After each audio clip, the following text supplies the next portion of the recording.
సాక్ష్యాన్ని మేరీ సాక్ష్యాన్ని మనం విన్నాం. చక్కని సాక్ష్యం, అద్భుతమైన సాక్ష్యాన్ని, వారి యొక్క అనుభవాల్ని మనకు తెలియజేస్తున్నారు.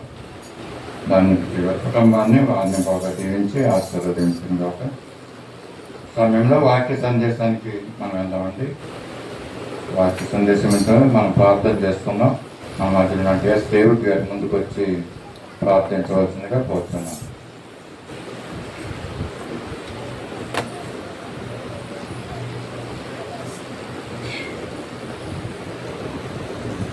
ప్రార్థన చేసుకుంటాం. పరిశుద్ధ ప్రేమగా మా ప్రభావం వందనాల్సిందండి. మరోసారి మనం అందరూ ప్రేమించి సజీవులకు వచ్చిన ఆయన మీ పురుతాన తెలుగులో తండ్రి నేను మీ వాక్యమైన ఆహారం పూజించడానికి మనం తీసుకుని వచ్చి దాన్ని కట్టుకుని వందనాలు మా ప్రభావం. ఈ దినోత్సవంలో అనేక మందిని రచించిపోయినప్పటికీ మీరైతే మాపై ఉచితలను కృపను బట్టి తండ్రి మనం ప్రేమించిన ఆయన అయ్యా ఎడతెగక తండ్రి వేలతో మేము ఎప్పుడో తండ్రి అయినా మీ మంత్రంలో తండ్రి వాక్యమైన ఆహారం కోసం ఎదురు చూడడానికి వాక్యాన్ని బట్టి మీకు వందనాలు స్తోత్రాలు మా ప్రభుత్వాన్ని జరిగిన ఆరాధన పట్ల మీరు ఉన్నారు. మేము నమ్ముచున్నాం మా ప్రభుత్వాన్ని. ఎక్కడ ఇద్దరు కూడుతుంటారు వారి మధ్యలో ఇద్దరిని మాత్రమే మా ప్రభుత్వాన్ని దాసును వార్తలు వెతుకుందిగా మా ప్రభుత్వాన్ని దాని శాతాన్ని దొంగిలించిపోకుండా తండ్రి ఇద్దరి మధ్యలో పడిపోకుండా అయినా విమర్శకులై ఉండకుండా మా ప్రభుత్వాన్ని వాక్యంపై ఆధారపడి జీవించే కృప దయచేయండి. వెళ్ళవచ్చుండగా తండ్రి మాలో జీవితాల్లో వెలుగు కలిగినట్లుగా తండ్రి మాలో ఉన్న చీకటి దృశ్యమైనటువంటి మాలో ఉన్న భయాన్ని తీసివేయనట్టు మాలో ఉన్నటువంటి అసమాధానం తీసివేయనట్టు మాలో ఉన్నటువంటి విశ్వాసానికి బలపత్రానికి సహాయం చేయండి మా ప్రభావం. సంస్థను మీ ముందే జరుగుతున్నాయని మీరే సత్యము జీవము మార్గమైన ధర మీరు మాట్లాడుతున్నారు మా ప్రభావాన్ని. మీ వేరులు లెక్కించలేనిగా ఉంటున్నాయి మా ప్రభావ. అయితే మీ వాక్యం అంతా నిలకడగా ఉంటుందండి. దివారాత్రులు వాక్యం ధ్యానించేవారుగా తండ్రి ఉన్నట్లయితే మా ప్రభావ మీరు మాకు మాట్లాడి వేలు చేయ దేవుడే ఉన్నారు మా ప్రభావ. మీ వాక్యమే మా జీవితాలు వెలిగిస్తుంది మా ప్రభావ. మీ వాక్యమే మా పాదాలకు వెలిగి నడిపిస్తుంది మా ప్రభావ. మీ దోషులు మాట్లాడుతుంది కదండి. మీ దోషంలో తండ్రి నింపండి, పరిశుద్ధాత్మ శక్తితో నింపి మా ప్రభావ తండ్రి మేలైన వాక్యము లోతైన విశ్వాసాలతో వాక్యాన్ని మాకు దయచేయమని వాక్యం వెల్లడవుతున్న తండ్రి మేమందరూ శ్రద్ధ కలిగి ఉండి జీవించడానికి తండ్రి వాక్యం విని తండ్రి మా హృదయాలు భద్రపరుచుకొని వాక్యానుసారం జీవించడానికి కృప దయచేయమని పెడుతున్నాం మా ప్రభావ. ఎవరెవరైతే తండ్రి అయ్యా వాక్యం పట్ల తండ్రి ఆసక్తి కలిగి ఉన్నారు వారితో మీరు మాట్లాడండి మా ప్రభావ తండ్రి. ఏ ఒక్కరైనా శాతానికి తండ్రి డిస్టర్బ్ చేయకుండా తండ్రి వారి హృదయాలను బాధను పెట్టి వాక్యాన్ని పరిచయం పెట్టకుండా వారికి ఉన్న బాధలు వ్యాధులను పెట్టి వాక్యాన్ని పరిచయం పెట్టకుండా వాక్యంపై ఆధారపడి వాక్యాన్ని తండ్రి అన్వేషిస్తూ తన వాక్యాన్ని తండ్రి రుచి చూచి తండ్రి వేరుని ప్రజల సహాయం చేయమని మీ దాసులు మరోసారి చేతులకు అప్పగిస్తున్నాం మా ప్రభావ. తన బిడ్డలు వారికి సహాయం చేసి లోతైన మర్మం మనకు తెలియని సహాయం చేయని ఆశీర్వదించుకుని యేసు నామములో అడిగి పెడుతున్నాం తండ్రి. హల్లెలూయా. చేరి వచ్చిన సంఘానికి మరొకసారి ప్రభునామములో వందనాలు తెలియజేస్తున్నాను. కొన్ని నిమిషాలు ఒక సమయము దేవుని యొక్క మాటల్ని మనం విందాము. మరి గడిచిన దినాల్లో క్రీస్తు పునరుద్ధాన దినాన్ని జ్ఞాపకం చేసుకున్నాం మనం. అలాగే తర్వాత పునరుద్ధానుడు అయిన తర్వాత యేసు ప్రభువు వారి లోకం నుండి ఏం చేశాడన్న విషయాలు కూడా మనం తెలుసుకున్నాం. పునరుద్ధానం గురించి కొన్ని విషయాలు, అలాగే పునరుజ్జీవము అంటే ఏంటి, పునరుద్ధానం అంటే ఏంటి, దీని తేడా అన్న విషయం కూడా మనం తెలుసుకున్నామండి. పునరుద్ధానుడు అయిన తర్వాత యేసు ప్రభువు వారు 40 రోజులు ఈ లోకంలో ఉంటూ అనేక మందికి కనపడుతూ మరి బోధిస్తూ మరి ఉన్నట్లుగా మనము చూసాము అండి. అసలు పునరుద్ధానం అంటే ఏం జ్ఞాపకం ఉంది మనకి? పునరుద్ధానం అంటే ఏమని తెలియజేస్తున్నామని మనము ఒక వ్యక్తి తిరిగి లేచిన తర్వాత మరి కన్నటికి కూడా చనిపోకుండా జీవించడం అన్నది పునరుద్ధానము లేక మరి పునరుద్ధానం అని మనం తెలియజేస్తున్నాం. దాంట్లో యేసు ప్రభువు వారు మాత్రమే పునరుద్ధానుడిగా లేచి మరి తిరిగి మరి ఎప్పుడు కూడా చనిపోకుండా నిత్యము జీవిస్తూ ఉంటున్నాడు కనుక ఆయన పునరుద్ధానుడు అనేసి మనము అంటూ ఉంటాం. మిగతా వాళ్ళు పునరుద్ధానుడు కాదన్న విషయాన్ని కూడా మనం తెలుసుకున్నాం. పునరుద్ధానం గురించి మరి అనేకమైనటువంటి పాటలు కూడా మనకి వచ్చి ఉన్నాయి. దాంట్లో ప్రథమంగా పునరుద్ధానుడైన వారిలో యేసు ప్రభువు వారు ప్రథమ ఫలముగా ఆయన ఉన్నాడని మరి తెలియజేస్తున్నారు. ఒక అపోస్తలుడైన పౌలు కొరింథీయులకు రాసిన మొదటి పత్రిక 15వ అధ్యాయము 20వ వచనంలో ఏమన్నారంటే, పునరుద్ధానులైన వారిలో మొట్టమొదటి వాడుగా యేసు ప్రభువు వారు ఉన్నారు, ఆయనే ప్రథమ ఫలం అని ఇక్కడ వాక్యం తెలియజేస్తుంది. ఇప్పుడైతే నిద్రించిన వారిలో ప్రథమ ఫలముగా క్రీస్తు మృతులలో నుండి లేపబడి ఉన్నాడని తెలుస్తున్నారండి. ప్రథమ ఫలముగా మరి పునరుద్ధానం గురించి ఆయన లేచి ఉన్నాడు. ఆయనే పునరుద్ధానము, ఆయనే జీవం అని కూడా మరి మాటలు తెలియజేస్తున్నాడంటే పునరుద్ధానుడైన యేసుని మనము జ్ఞాపకం చేసుకుంటున్నాం. మొట్టమొదటిగా ఆయనే పునరుద్ధానుడు అయ్యాడని. అలాగే తెస్సలోనికైల మొదటి పత్రిక 4వ అధ్యాయము 14వ వచనంలో కూడా ఈ మాటను మరోసారి మనం చూద్దాము. ఆయన తిరిగి లేవడమే కాకోకుండా మరి ఆయన ఎంతో నమ్మిక ఉంచితే మనం కూడా పునరుత్థానంలో అవుతామంట.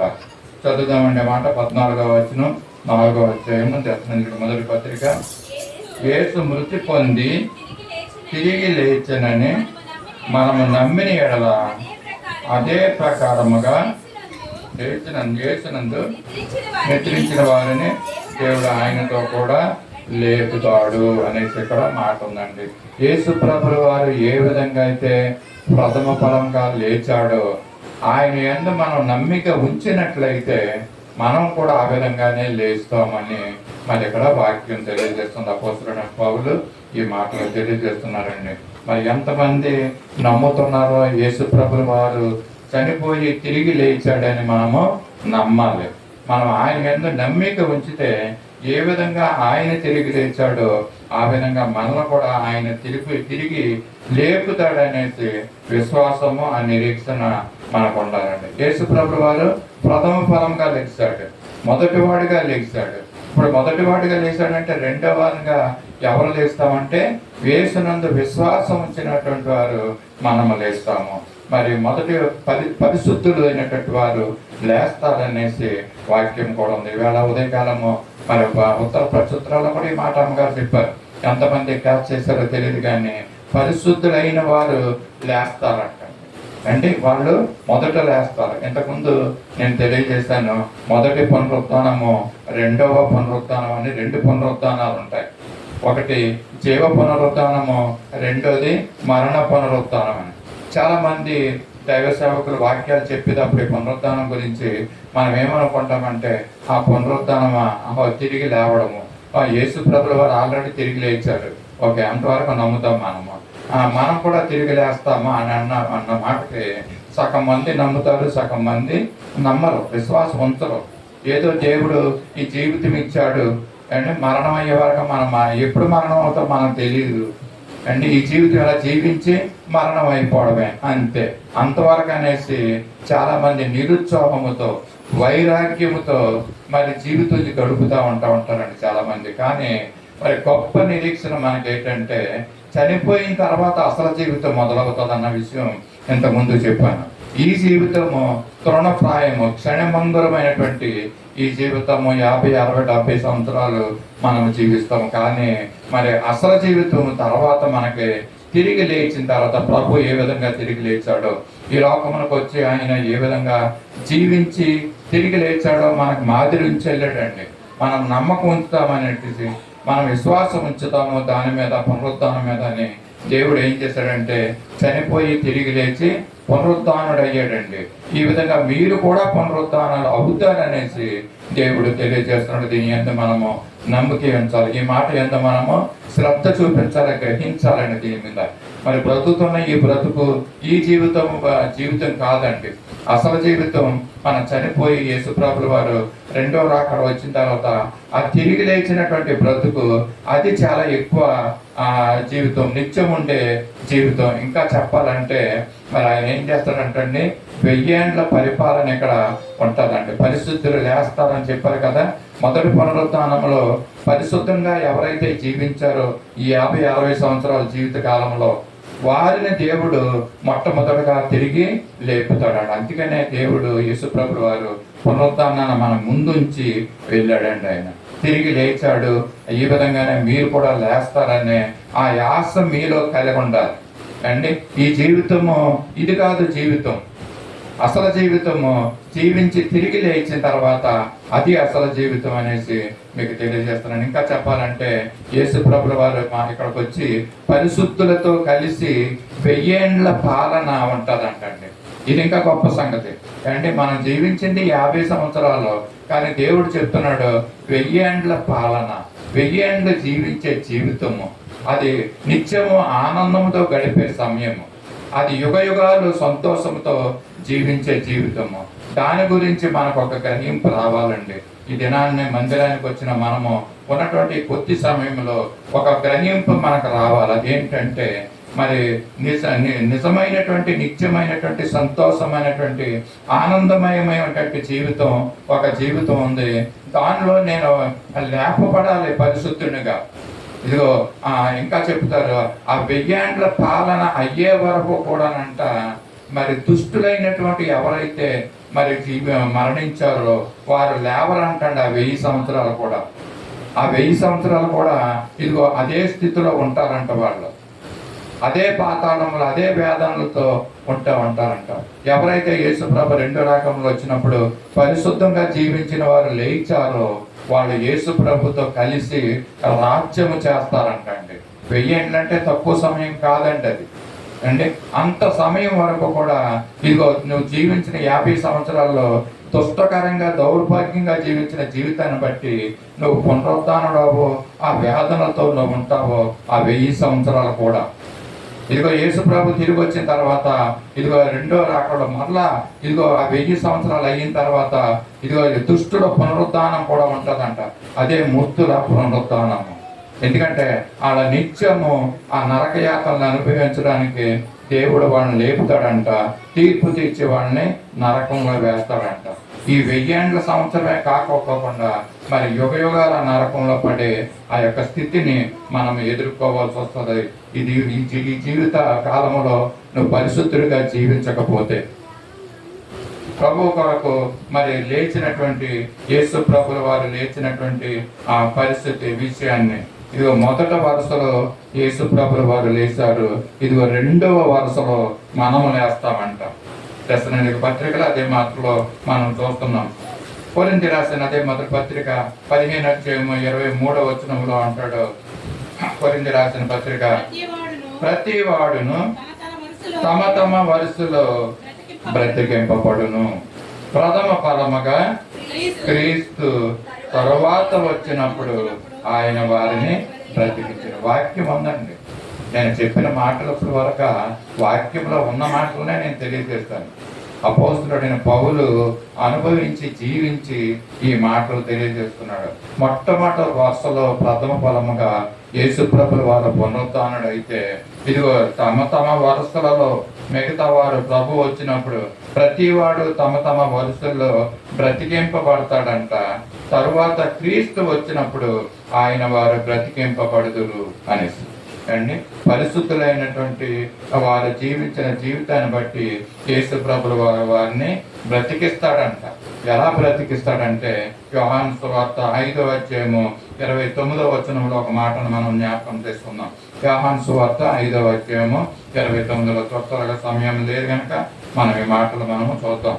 5:29 పునరుద్ధానం గురించి ఇంకా కొన్ని మాటలు మనం మేలు చేసిన వారు జీవ పునరుద్ధానమునకును, కీడు చేసిన వారు తీర్పు పునరుద్ధానానికి లేపడతారంట. చూస్తున్నారు కదా అంటే మేలు చేసిన వారు ఈ లోకంలో జీవిస్తుండగా మనం మేలుకరమైనటువంటి జీవితాన్ని మనము జీవిస్తున్నామా? మేలులు మనము చేయగలుగుతున్నామా? కీడుని చేస్తున్నామా?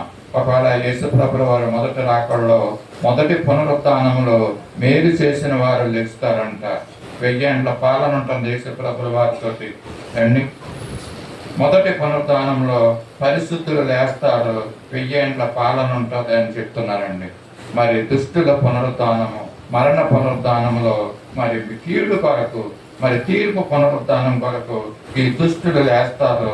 వీళ్ళ తీర్పు నిత్య నరకములో మరి నిత్యము మరి ఆ యొక్క యుగ యుగాలు ఆ యొక్క నరకములో మరి కాలుతో ఉంటారనేసి విషయాలు తెలియజేస్తున్నాం. కానీ ఉదయకాల సమయంలో మనము ఏ విధంగా జీవించాలి? దేవుడు ఇచ్చిన కొద్దిపాటి ఆయుస్సులో మనం మేలుకరంగా జీవిస్తామా? మరి కీడుకి మనం అనుభవించడానికి మనం జీవిస్తామా? నరకయాత్రలకు వెళ్తామా? పరలోకం రాజ్యాన్ని మనం స్వతంత్రించుకుందామని మనం చూడాలండి. పరలోక రాజ్యంలో అయితే నిత్యము సంతోషము, ఆనందము యేసు ప్రభుతో మనం అక్కడ ఉంటాము. మరి యొక్క పరలోక రాజ్యంలో అయితే మత్తయి సువార్త 25:30 వచనంలో చెప్తాడు, అక్కడ ఏడుపును పండ్లు కొరుకుట అక్కడ ఉంటుందంటండి అండి. మార్కు సువార్త 9:48లో అగ్ని ఆరదు, పురుగు చావదంటండి. ఆ యొక్క నిత్య నరకంలో నువ్వు చావాలనుకున్న నీకు మరణము అక్కడ రాదు. ఎందుకంటే ఇంతకుముందు మీకు చెప్పాను, మనం తిరిగి లేచినప్పుడు, అది మొదటి పునరుత్థానంలో అవనివ్వండి, ఇదిగో మృతుల పునరుత్థానంలో అవనివ్వండి, తిరిగి లేచినప్పుడు మనకి ఏమి ఇవ్వబడతాయి అంటే అక్కడ మహిమ శరీరాలు ఇవ్వబడతా ఉంటాయంటండి. ఆ మహిమ శరీరాలకి మరణం ఉండదంటండి. నువ్వు పరలోకం వెళ్ళినా అక్కడ నిత్యము జీవిస్తూ ఉంటావు యేసయ్యతోటి యుగాలు. ఇదిగో నువ్వు నరకంలో పడిన మహిమ శరీరాలతో అక్కడ కాలుతూ ఉంటావు. అక్కడ మరణం ఉండదంటండి. కనుక మరి ఈ యొక్క మధ్యాహ్న కాల సమయంలో మనం గ్రహించుకోవాల్సింది, దేవుడిచ్చిన శరీరాలతోటి అదిగో రెప్పపాటు కాలంలో కడపోర ధ్వని వినిపించినప్పుడు అండి, చాలా మంది ఏమనుకుంటారంటే ఆ కడపోర వినిపించినప్పుడు రెప్పపాటు కాలంలో మనం పరలోకానికి వెళ్ళిపోతాం అనుకుంటాం. కాదండి, మన పరలోకానికి వెళ్ళాం. మనం ఇంతకుముందు కూడా చెప్పాను, ఇదిగో వచ్చే వరకు మనం ఎక్కడ ఉంటాం, పరదేశంలో ఉంటాము, లేక పాతాళంలో ఉంటాము. యేసు ప్రభు వచ్చిన తర్వాత ఇదిగో రెప్పపాటు కాలంలో మహిమ శరీరాలు ఇస్తాడు. కానీ మన రెప్పపాటు కాలంలో పరలోక రాజ్యాన్ని తీసుకెళ్ళిపోడు ఆయన. ఇదిగో ఇక్కడ 1000 ఏళ్ల పాలన పరిస్థితులతో యేసు ప్రభు మనల్ని రాజ్యం చేస్తాడండి. ఆ 1000 ఏళ్ల పాలన అయిన తర్వాత తీర్పు ఉంటుంది. ఆ తీర్పులో దుష్టులకి ఇదిగో నరకము, ఇదిగో పరిస్థితులకి పరలోకం. పునరుత్థానంలో ఇన్ని విషయాలు ఇమిడి ఉన్నాయండి. పునరుత్థానం గురించి మనము మరి కొన్ని విషయాలు మనం జ్ఞానం చేసుకుంటాం, చాలా మంచిది. పునరుత్థానం అంటే యేసు ప్రభు పునరుత్థానం అవడమే కాదు, మన పునరుత్థానం సంగతి కూడా ఏంటన్నది మనము ఆలోచించాలి. ఇక్కడ ఏం చేస్తున్నాం? మరొక విషయాన్ని జ్ఞాపకం చేస్తాను. మరి ఏంటంటే మనం మహిమ శరీరాలతోటి లేపబడిన తర్వాత అంటే మనం అందరం అనుకున్నట్టుగా తీర్పు అయిన తర్వాత పరలోక రాజ్యానికి పరిశుద్ధులుగా మనం అందరం ఇక్కడ ఉన్నవాడు పరిశుద్ధులుగా అనుకోండి అండి. పరిశుద్ధుల్ని మన దేవుడు పరలోక రాజ్యానికి తీసుకుని వెళ్తాడు. అక్కడ నిత్య ఆనందాలు ఉన్నాయనేసి నేను తెలియజేశాను. అయితే ఒక విషయాన్ని మిమ్మల్ని అడగాలనుకున్నాను. ఏంటంటే పరలోక రాజ్యం వెళ్ళిన తర్వాత మనము ఏ స్వరూపంలో మనం ఉండబోతున్నాం? అక్కడ మనం ఎవరికన్నా ఈ యొక్క ఆలోచన వచ్చిందండి? పరలోక రాజ్యానికి వెళ్ళిన తర్వాత ఆత్మస్వరూపులుగా మనం ఉండబోతున్నామా? ఏ స్వరూపం మనకు ఉంటుంది? అయ్యగారు మాట చెప్పారు, జ్ఞాపకం ఉందో లేదో మీకు.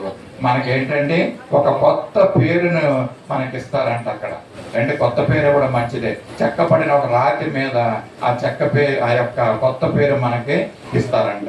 ఇంతకీ మనం దేవునితో కలిసి అక్కడ యేసు ప్రభుతో కలిసి మనం అక్కడ ఉంటున్నప్పుడు ఏ స్వరూపంలో మనం ఉండబోతున్నాం అండి? మహిమ శరీరాలు అయితే మహిమ శరీరాలు మంచిదే. మహిమ శరీరాలు ఎలా ఉంటాయి అండి? ఎస్, దేవదూతల్లాగా. అంటే మనం కూడా దేవదూతల్లో ఎగురుతూ ఉంటాం. అక్కడ మనం కూడా దేవదూతలు ఎగురుతాయండి. అక్కడ వాటికి రెక్కలు ఉంటాయి అండి. మరి దేవుడు మనకి రెక్కలు ఇవ్వలేదు మన దేవుడు.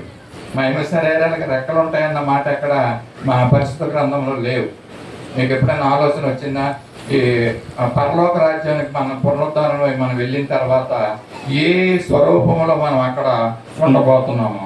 ఒక జ్ఞాపకం చేస్తాను. ప్రకటన గ్రంథము వచ్చిన మనం జ్ఞానం చేద్దాం. ప్రకటన గ్రంథము 7వ అధ్యాయము.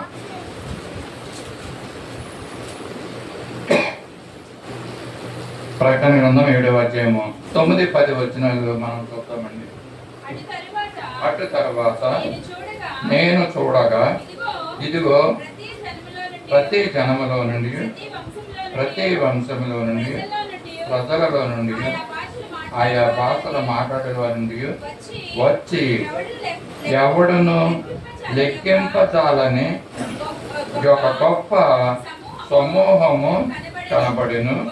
వారు తెల్లని వస్త్రములు ధరించుకున్న వారై ఖర్జూరపు మట్టలు చేత పట్టుకొని సింహాసనం ఎదుటను గొర్రె పిల్ల ఎదుటను నిలవబడి సింహాసనాసనుడైన మా దేవునికి గొర్రె పిల్లకును మా రక్షణకై స్తోత్రమని మహాశబ్దముతో ఎలుగెత్తి చెప్పుతున్నారంట.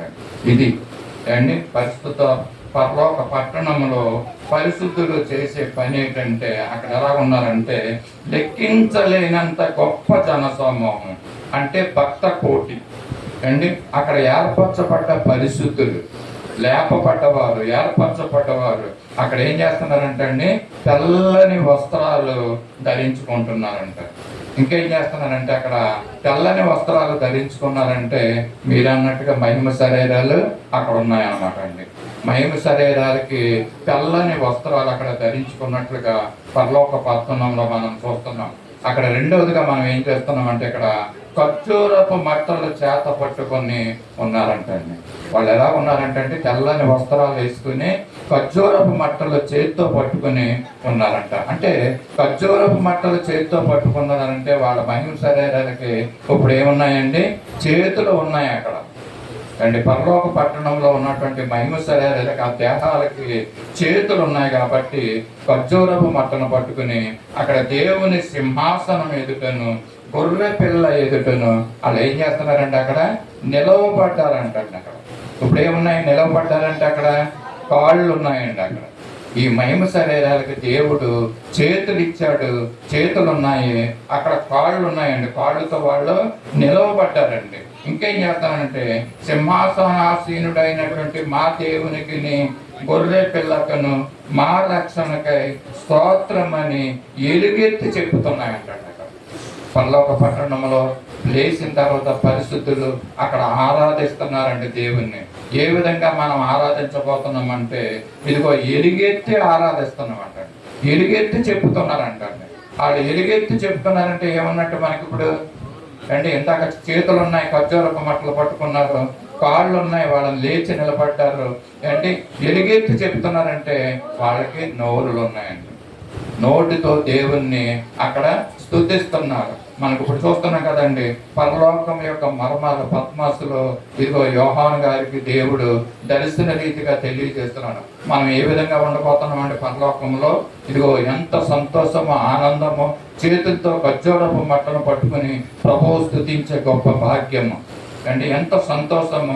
ఆయన నిలవబడి ఆయన దగ్గర మనము ఎలుగెత్తి మనం ఆయన దేవుణ్ణి స్తుతిస్తున్నామంట. ఇక్కడే కాదు మరి పరలోక పట్టణంలో కూడా ప్రభువుని మనం స్తుతించే గొప్ప భాగ్యాన్ని మనకి దేవుడు ఇస్తున్నాడండి. అంతేకాకుండా మనము హిమమంత తెల్లని వస్త్రాలు అక్కడ ధరించుకుని ప్రభు దగ్గర మరి ఆయనకు స్తుతులు, పరిశుద్ధుడు పరిశుద్ధుడు పరిశుద్ధుడు అని ఆయన స్తుతించటం మనము చూస్తున్నాం. ఇటువంటి గొప్ప ఆనందము, నిత్యము ఆనందము, యుగ యుగాలు మరి అక్కడ ప్రభుతో మరి అక్కడ మనం స్తుతిస్తా ఉంటుంటే ఇదిగో ఈ లోకంలో జీవించిన ఈ కొద్దిపాటి ఆయుస్సులు మనం ఏం చేస్తున్నామంటే ఇదిగో దాన్ని మనం తలంచుకోకుండా దేవుడిచ్చే ఆ నిత్య ఆనందాన్ని మనం చూడకోకుండా మనం ఏం చేస్తాం, ఇదిగో ఈగలోక ఆశల మీదకి మనం టర్న్ అయిపోతూ ఉంటామండి. మన దృష్టి దాని వైపుకి వెళ్ళిపోతూ ఉంటుంది.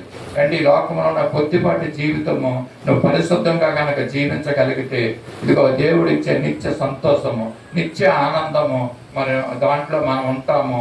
గొర్రె పిల్ల అయినటువంటి యేసును మనము స్తుతిస్తూ ఉంటాం. ఎంత సంతోషము, ఎంత ఆనందం. ఇదిగో యేసు ప్రభువు వారు పునరుద్ధానుడై మనకు చూపించినటువంటి ఈ మాదిరి, ఈ విధంగా మనము ఖచ్చితంగా 100% మరి తిరిగి లేస్తామనేటువంటి ఆ యొక్క నిరీక్షణ మనలో మనం ఉండాలండి. ఆ సంతోషాన్ని మనము ఆశించాలి, అనుభవించడానికి మనము దాన్ని మనం పొందుకోవాలనేసి ఈ యొక్క మధ్యాహ్న కాలంలో దేవుడు మనకి తెలియజేస్తున్నాడండి. యేసు ప్రభువు వారు పునరుద్ధానుడై లేచిన సంగతి మనం చూసాము. ఇంతకు ముందు ఒక మాట చెప్పానండి. యేసు ప్రభువు వారు ఏ పని చేసినా ఒకవేళ కుమారుడు ఒక పని చేస్తే తండ్రి దాన్ని అంగీకరిస్తాడండి. తండ్రి ఒక పనిని చేస్తే మరి కుమారుడు పరిశుద్ధాత్ముడు దాన్ని అంగీకరిస్తాడు. పరిశుద్ధాత్ముడు వచ్చి ఇప్పుడు చేస్తున్న పనిని మరి తండ్రి కుమారుడు దాన్ని అంగీకరిస్తున్నారు, ఏకీభవిస్తున్నారండి. యేసు ప్రభు యొక్క పునరుద్ధానాన్ని కూడా తండ్రి ఏకీభవించాడు, తండ్రి అంగీకరించాడు. అంతేకాకుండా తండ్రి ఆయన్ని లేపాడండి యేసు ప్రభు వారిని. ఈ పునరుద్ధానం ద్వారా మాట మనము చదవక్కర్లేదు. అపోస్తుల గారు 2:24 అపోస్తుల గారు 5:30 ఇలా ఉంటుంది. మన పితరుల దేవుడు మరి ఆయన్ని లేపినట్లుగా మనము చూస్తూ ఉంటున్నాము. ఆయన లేపినప్పుడు దేవుడే మరి ఆయన్ని అంగీకరించాడంట, ఏకీభవించాడంట. పరిశుద్ధాత్మ దేవుడు కూడా యేసుప్రభుల వారు లేవడాన్ని మరి ఆయన ఆత్మ అంగీకరించినట్లుగా రోమా 8:11 మనము చూస్తూ ఉంటున్నాము. మరి ఈ విధంగా యేసుప్రభుని లేపినటువంటి ఆత్మ మనం నమ్మినట్లయితే ఆ విధంగానే మనల్ని కూడా లేపుతాడు. అదే ఆత్మ మనం లేపుతాడన్న విషయాన్ని కూడా మనము చూస్తూ ఉంటున్నామండి. మరి చాలా మంది ఈ లోకంలో పుట్టారు, చాలా మంది దేవుళ్ళు అన్నవారు, దేవతలు అన్నవారు, రాజులు, మహామహోళ్ళు, గొప్పవారు చాలా మంది పుట్టారు. కానీ మరి దేవుళ్ళు అన్నవాళ్ళు కూడా ఏ వ్యక్తిని కూడా బ్రతికించినట్లు మనకు మరి రికార్డు దాఖలాలు కనపడవండి. వాళ్ళు బ్రతికినప్పుడు వేరే వాళ్ళని బ్రతికించలేకపోయారు కదా, వాళ్ళు చనిపోయారు. వాళ్ళు చనిపోయిన తర్వాత దేవుళ్ళు అన్న వాళ్ళు మరి ఎప్పటికీ వాళ్ళు లేవలేదండి. తిరిగి లేవలేనటువంటి వారు వాళ్ళ దేవుళ్ళుగా వాళ్ళు పిలుచుకుంటున్నారండి. మన యేసుప్రభుల వారైతే మరి తిరిగి పునరుద్ధానుడు అయ్యాడండి. పునరుద్ధానం అయిన తర్వాతే మరి అసలైనటువంటి ఈ లోకంలో ఒక కదలిక వచ్చిందండి. యేసుప్రభుల వారు జీవించినా, పుట్టినా, మరణించినా కూడా ఎవరికి ఏ విధమైనటువంటి కదలిక రాలేదు. కానీ ఈవెన్ మరి యేసుప్రభుల వారి యొక్క కుటుంబంలో కూడా ఆయన పునరుద్ధానుడు అయిన తర్వాత ఒక గొప్ప కదలిక, గొప్ప కార్యాన్ని మనం చూస్తామండి. మరి ఆయన సహోదరులు కూడా మరి రక్షింపబడటం, యేసుప్రభుల వారి సువార్తను చాటి చెప్పడం, ఆయన కొరకు మరి హతసాక్షులు అవ్వడం కూడా మనము చూస్తూ ఉంటున్నాం. మరి పునరుద్ధానం అన్నది చాలా ప్రాముఖ్యమైనటువంటిది. యేసుప్రభుల వారు చనిపోయి తిరిగి లేచారండి. ఎంత చెప్పాను, దేవుళ్ళైన వారు చనిపోయారు, తిరిగి లేవలేదని. మరి వీరు ఎప్పుడు లేస్తారు అని అంటే యేసుప్రభుల వారి రెండో రాకడలో మరి ఆయన వచ్చి వీళ్ళని బ్రతికించాలండి. వీళ్ళని బ్రతికించే వరకు కూడా వాళ్ళు ఆ విధంగానే చనిపోతూ ఉంటారు. చాలా చాలా అవతారాలు ఎత్తారు, చాలా మంది పుట్టారు, చనిపోయారు, వాళ్ళ సమాధుల్లో ఉన్నారు ఇప్పటికీ కూడా. మరి కానీ ఎవరు కూడా బ్రతికిన దాఖలాలు మనకు కనపడటం లేదు. కానీ వీరిని కూడా మరి బ్రతికించే పని ఎవరికి పడుతుందంటే యేసుప్రభుల వారు మాత్రమే వచ్చి వీళ్ళందరినీ బ్రతికించుతారనేసి ఈ యొక్క మధ్యాహ్నకాల సమయంలో తెలియజేస్తున్నాను. వారిని బ్రతికించే పని కూడా యేసుప్రభుల వారిదే. ఇదిగో వారిని బ్రతికించి వారు ఏ స్థానానికి పంపించాలో తీర్పు ఆయన తీర్చి ఏ స్థానంలో పంపించాలో ఆ స్థానానికి వాళ్ళని పంపిస్తున్నట్లుగా మనం చూస్తున్నాం. యేసుప్రభు పునరుద్ధానుడు అయ్యాడని మనం నమ్మాలండి. యేసుప్రభు పునరుద్ధానుడు అయ్యాడని దేవదూతల సాక్ష్యాలు చెప్పినాయి కదండి.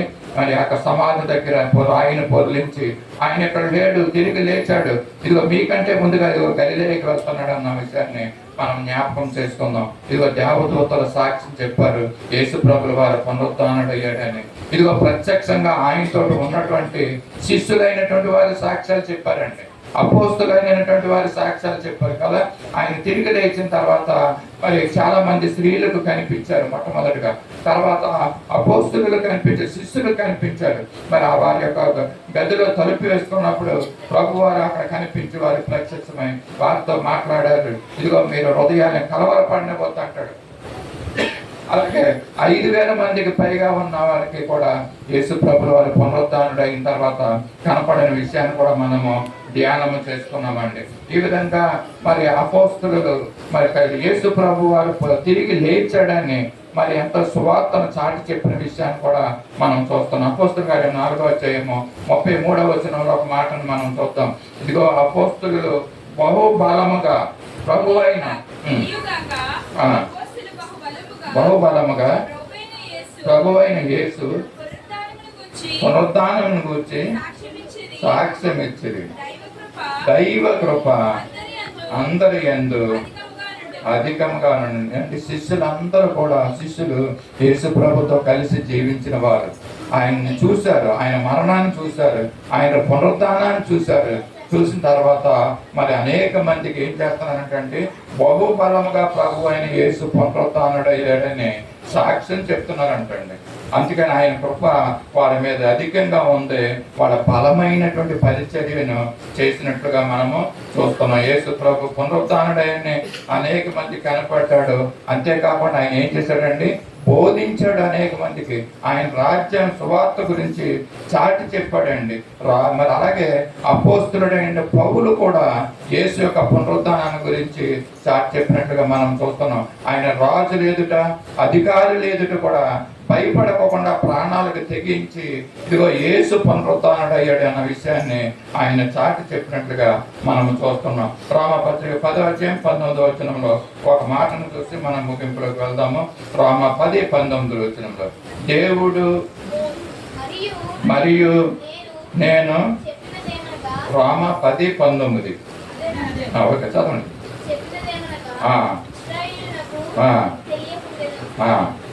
చూడండి ఇక్కడ మీకు రోషము పుట్టించులను, అవివేకమైన జన్మ వల్ల మీకు ఆగ్రహము కలుగజేయును. ఇది మొదట మోషే చెప్పుచున్నాడు. చూడండి ఇక్కడ ఏమంటారంటే, ఆ దేవుడు యేసుని మృతులలో నుండి లేపిన విషయాన్ని మనము విశ్వసించాలంట, మనం నమ్మాలంట.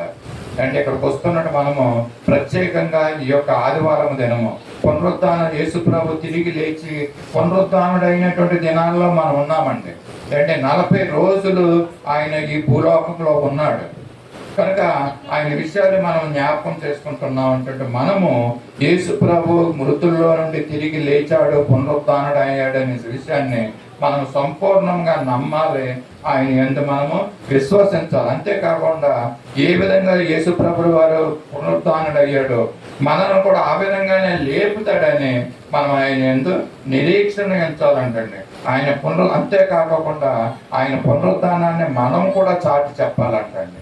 దేవదూతలు ఏ విధంగా తెలియజేశాయో, అపోస్తులు శిష్యులు ఏ విధంగా తెలియజేశారో యేసు ప్రభు పునరుద్ధానాన్ని మనం కూడా మనకిచ్చినటువంటి ఆయుష్ దినాల్లో మరి దేవుని యొక్క యేసు ప్రభు యొక్క పునరుద్ధానాన్ని మనం కూడా తెలియజేయాలండి అనేక మందికి. ఎందుకంటే ఇది మన మీద దేవుడు పెట్టినటువంటి బాధ్యత. సర్వ సృష్టికి వెళ్ళి సర్వలోకానికి వెళ్ళి మరి సువార్తను సాటించమని మరి తెలియజేసిన విధము.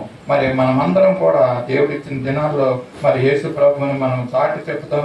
ఆయన మరణించాడు, తిరిగి లేచాడు, పునరుద్ధానుడు అయ్యాడు, ఆయన మరలా వస్తానన్నాడండి. ఆయన ముందే చెప్పాడు, ఇదిగో నేను పుడతానని చెప్పాడు, ఆయన పుట్టాడు. అండి నేను మరణిస్తాను, తిరిగి లేస్తానని చెప్పిన వాడు మరి మరణించి ఆయన తిరిగి లేచాడు. ఇదిగో మరలా నేను 2వ రాకడలో వస్తానని చెప్పాడు, ఆయన మరలా వస్తాడు. వస్తానని చెప్పిన వాడు తప్పగా వస్తాడండి. వస్తానని యేసు రాజు రాకమానున తెస్తానన్న బహుమానాన్ని తేకమానున అన్న మాట పాట ఉంది కదండి. వస్తానన్న యేసు రాజు రాకమానున తెస్తానన్న బహుమానం తేకమానున. వస్తానన్న యేసు రాజు రాకమానున తెస్తానన్న బహుమానం తేకమానున. రాజు వస్తున్నాడు, జనులారా రాజ్యం తెస్తున్నాడు. త్వరపడి వేగమే రండి ప్రియులారా, ప్రభుని చేరగలండి. వస్తానన్న యేసు రాజు రాకమానున తెస్తానన్న బహుమానం తేకమానున. వస్తానన్న యేసు రాజు రాకమానున తెస్తానన్న బహుమానం తేకమానున. పుడతానని చెప్పినటువంటి యేసు ప్రభువు వారు పుట్టాడు, దాంట్లో సందేహం లేదు. ఇదిగో ముందుగానే ప్రవచనాలు లేఖనాలు తెలియజేసినట్లుగా ఇదిగో మరణిస్తానన్నాడు, ఆయన మరణించాడు. ఇదిగో 3వ దినాన నేను తిరిగి లేస్తానని చెప్పాడు, ఆ విధంగానే ఆయన తిరిగి లేచాడు. మరి వస్తానని చెప్పిన యేసయ్య రాకుండా ఉంటాడండి, ఆయన తప్పగా వస్తాడు. మనం విశ్వసించాలి. వస్తానన్న యేసు ప్రభు కోసం మనం ఎదురు చూడాలండి. సార్వత్రిక సంఘముగా పెండ్లి కుమార్తెగా మనం సిద్ధపడదాం. ఆ విధంగా ప్రభువుని ఎదుర్కొందాము. మనంతవరకు దేవుడు మన ఎడల కృప చూపించి ఆయనలో ఉన్నటువంటి విశ్వాసాన్ని కన్నా బలపరిచి మనం నడిపించాలని కోరుకుంటూ ఈ మాటలు నేను ముగిస్తున్నాను. కొద్ది మాటలు ప్రభు మన వినికుడులో దీవెనకరంగా ఆశీర్వాదకరంగా చేయనగా ప్రార్థన చేసుకున్నాం. మమ్మల్ని అతిమిక్కిలిగా ప్రేమించిన మా పరలోక తండ్రి, పరిశుద్ధులైన దేవ, ప్రేమ నమ్మకం కృపగల రాజా, నీ పరిశుద్ధ పాదాలకు వందనాలు, స్తుతులు, స్తోత్రాలు చెల్లించుకుంటున్నాం అయ్యా. ఈ మధ్యాహ్న కాల సమయంలో పునరుత్థానం దినం గురించి మరికొన్ని విషయాలు మీరు మాకు తెలియజేశారు. దాన్ని బట్టి నీకు స్తోత్రాలు, వందనాలు. అవును, నువ్వు పునరుత్థానుడు అయ్యావని నీ నమ్మకము, విశ్వాసం ఉంచమన్నారు ప్రభా. ఇదిగో మాలో అటువంటి నమ్మకము సన్నగిల్లుతుందాము, కొద్దిపాటి విశ్వాసమే ఉందాము ప్రభా.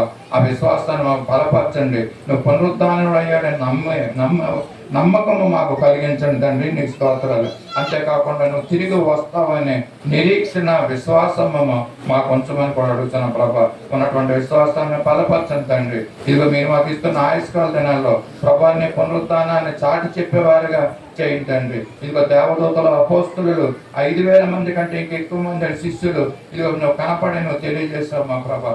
మా తండ్రి, ఆ విషయాన్ని మేము గ్రహించుకుని మా తండ్రి, ఇదిగో మా ఆయుష్క, మా మరణ పర్యంతరం, నీ రాకడ పర్యంతరం వరకు కూడా మా తండ్రి నువ్వు తిరిగి లేచావని నీ పునరుత్థాన శక్తితో, నీ పునరుత్థానాన్ని మేము చాటి చెప్పేవారుగా మమ్మల్ని సిద్ధపరిచి మమ్మల్ని వాడుకోమని కొడవచ్చు. ఈ పొద్దున మా కొరకై తిరిగి రానున్న నజరేయుడైన యేసయ్య పరిశుద్ధ నామములో అడిగి వేడుకొంచున్నాం తండ్రి. ఆమేన్, ఆమేన్.